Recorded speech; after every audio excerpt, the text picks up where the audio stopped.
issue where they go to sleep, they wake up, but they can't move, and they feel like they're partially dreaming, but they're partially awake. It's called sleep paralysis.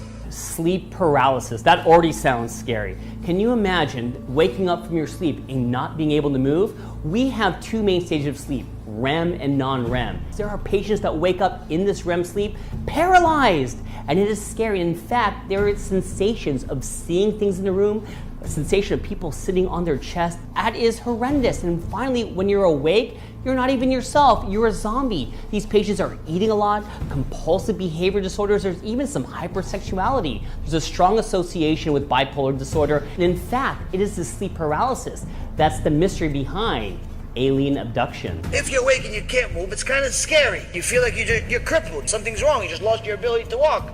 You lost your ability to move your hands. You lost your ability to talk. I know this from experience, it's terrifying. There's millions and millions of people.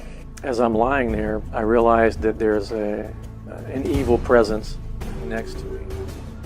I look over, there's a dark figure. It felt as if there was a male presence there who was evil. I can remember seeing this figure in the doorway. I just knew it was female. It hits me so hard at times where it just knocks me off my mattress. As soon as I become aware that there's someone in the room, I'll go into a paralysis, and I can't move, I can't shout out, I can't, I'm unable to call for help, and I'm unable to stop any kind of attack. Usually it's an attack. You can't move, you can't scream, feels like you've been drugged somehow. Sometimes you made enough sins that Hashem sends somebody, and you feel like you have company. Sometimes you can see it, sometimes you simply can feel it. That somebody else not from this world. If you got the merit to see it, you're gonna have one hell of a night.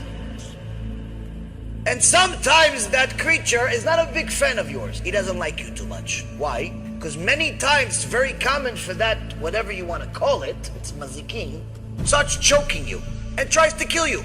The closest I've seen of him is the arm, because it's been around my throat several times. He's very violent. He doesn't use any caution whatsoever. He could care less if my neck is broken. I mean, that's how violent he is. This is scientifically proven. Millions of people are dealing with this right now. It's an actual condition. If you haven't had it, you're very, very lucky. I don't know what I did, what made me do what I was doing. It's just, I mean, I feel like she said, possessed. I feel like something jumped in my body and made me just go crazy.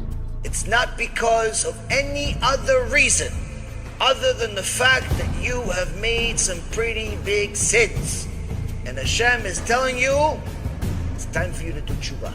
I realized that it's some sort of satanic, demonic being who's there to do me harm. I tried to run away, but unfortunately I can't because I'm paralyzed. I can't move a single muscle in my body. You don't have to wait for Gehenom anymore. Hashem is bringing the other world into this world to make you decide, you with me or not. It's not going to remain mystical and far away from you forever.